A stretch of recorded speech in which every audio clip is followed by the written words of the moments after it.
Anderson. Thank you, Chair. And I'd like to go back to slide 21 if possible, but it is going to be along the same lines as the prior questions. But this time, I'm as an educator myself, I'm going to let somebody else answer it this time. So President Garcia-Morales, if you could possibly explain to me, and this has to do with, I'm going to try to use the bottom word of accountability there, doing just a small amount of research.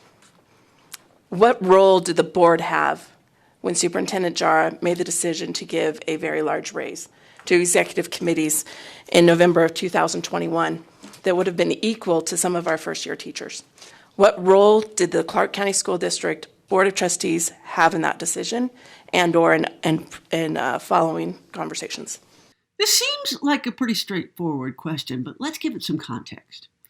On October 28, 2021, Jesus Jara was fired. Now, he was rehired 2 weeks later. That's a whole other story. But on October 28th, on a Thursday, and a Friday, actually, because it was a really long meeting, he was fired. But honestly, Jara didn't stay for the entire meeting. It really wasn't that long for him. And also, his cabinet did not stay for the entire meeting. As soon as he was fired, they all left, as did Garcia-Morales, though she did come back, and Trustee Katie Williams, who never came back that evening. That Monday, right after the Thursday meeting, Jara sent an email to trustees who had just fired him, announcing that his cabinet, the people who just walked out of the meeting, was going to be getting $400,000 in raises. Trustee Linda Cavazos, who was president at the time, and Trustee Lisa Guzman expressed surprise at the raises. They had been informed that the district was undertaking a comparative salary study, but barely anything else. Trustee Danielle Ford remembers a meeting from a few months earlier when then HR Director Nadine Jones was putting forth some new policy. And she was with Trustee Irene Cepeda and Garcia-Morales. Ford questioned not the raises, because they weren't on the table, but a line in this new policy. And this was the line that she questioned. Said placement is at the discretion of the superintendent.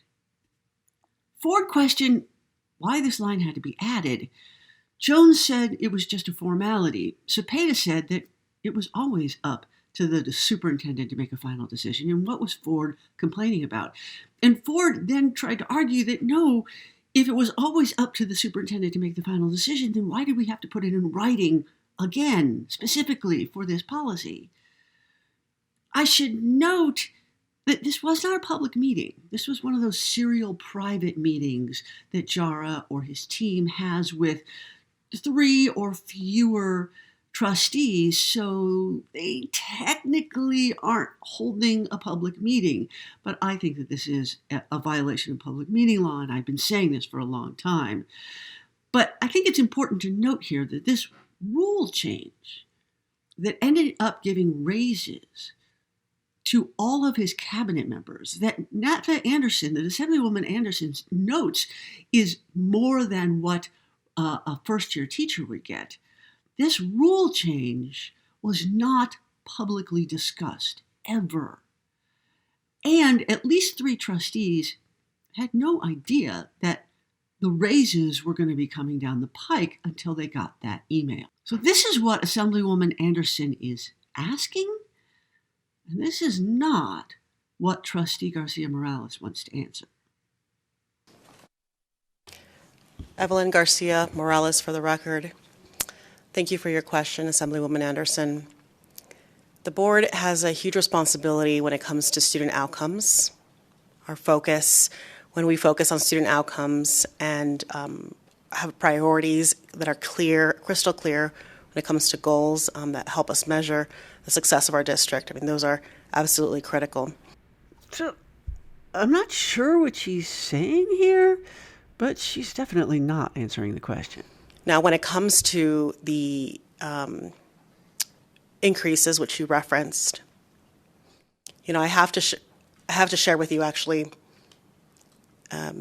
I recognize the media and the attention that decision, that was a day-to-day decision that was made. Oh, the media. Oh, they just made too much of this. This was operational. And Superintendent Jara gets to make any decision he wants without question. That is what my role as a trustee is about. I think one thing that's missing from this conversation is that oftentimes we talk about, look, we want to increase raises for employees across the district, that it's needed. We have to increase the salary schedule. There are bargaining units involved that require negotiations. And, the Board of Trustees hires a superintendent to make decisions that are difficult to improve student outcomes. I think it's really challenging to honestly think one thing. There are a lot of things that are missing. Honestly, this conversation, this moment that happened almost 2 years ago.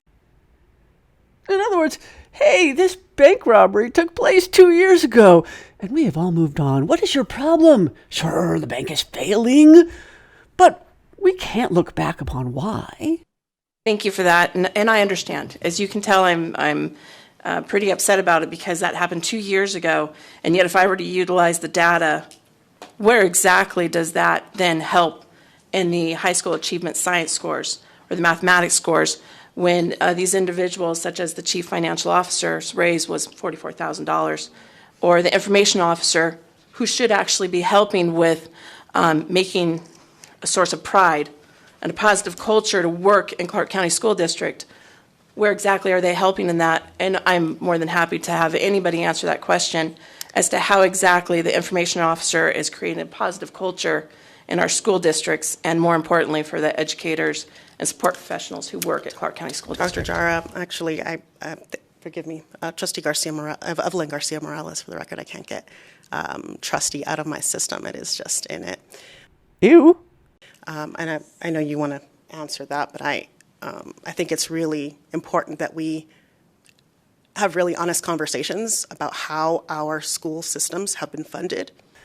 I think it's really important to have honest conversations in a way that I define honesty, and not what you're actually asking me.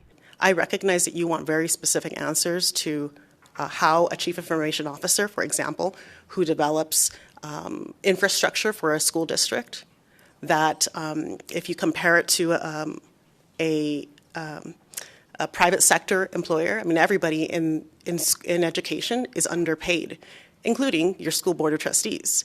I spent a significant amount of time and energy in this position in order to support outcomes for our students, to support my colleagues. I have a full-time job. Okay, hang on a second. Chief Information Officer, private sector, underpaid. Oh, God, that hook is in the water. I'm fishing for some sort of coherent argument. Yes, me, yes. I'm underpaid. I'm on the verge of tears. I'm so beleaguered and underpaid.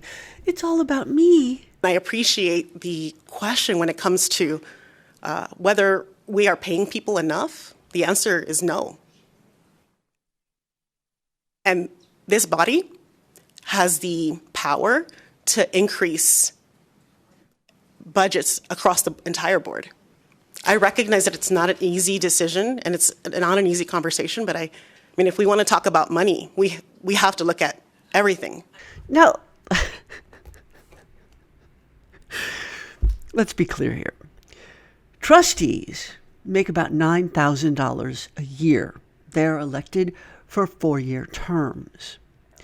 Legislators make about $9,000 every 2 years.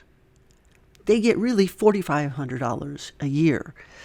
Now, I'm honestly not sure Garcia-Morales knew this. It also worries me that she's a public official who wouldn't know this. But I don't really want to hear about what your trustees make or don't make. Just like we did, we volunteered for these jobs. We worked hard to get elected to these jobs. So I appreciate your service, but I don't want to hear it. Okay, let's get back to Assemblywoman Anderson and those raises. I understand that that's a difficult thing to put you into, but quite frankly, you're not answering the question right now. And I am speaking right now on behalf of educators who I have spoken with from Clark County School District. They do not feel supported. They are hearing about rumors or otherwise about boxes of unopened and unused supplies. They are leaving the schools, and they are excellent educators, and they don't want to be here. And I understand that these are not easy answers, but at some point, you're going to have to answer them.